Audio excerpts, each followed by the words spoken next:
Bugün seher bu bahçadan geçmişsen, soruşursam neden bildim bunu ben? Çiçeklerin nefesinden, saçlarının kokusu, nergizlerin xumarında, gözlerimin yuxusu.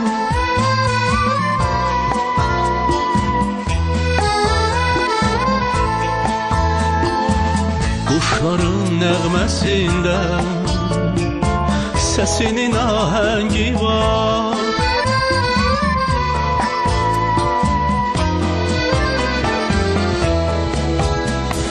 Çinarların duruşunda, bədəninin qaməti, günəşin zərrəsində, qəlbinin hərarəti, lalənin ləkəyində, dodağının rəngi var. Sənin buradan keçdiyini onlar mənə verdi xəbər.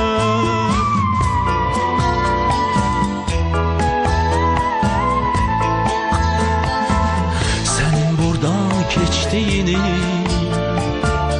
onlar mənə verdi xəbər.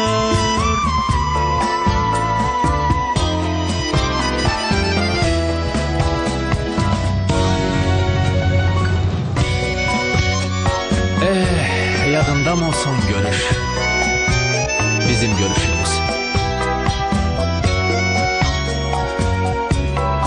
Mən indi bildim ki sən bu bağdan keçmişsən, mənsiz.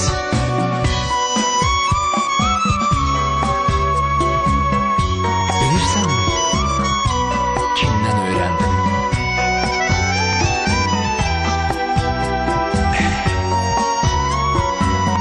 Çiçeklerin nefesinden, saçlarının kokusu, senin buradan geçtiğini onlar bana verdi haber.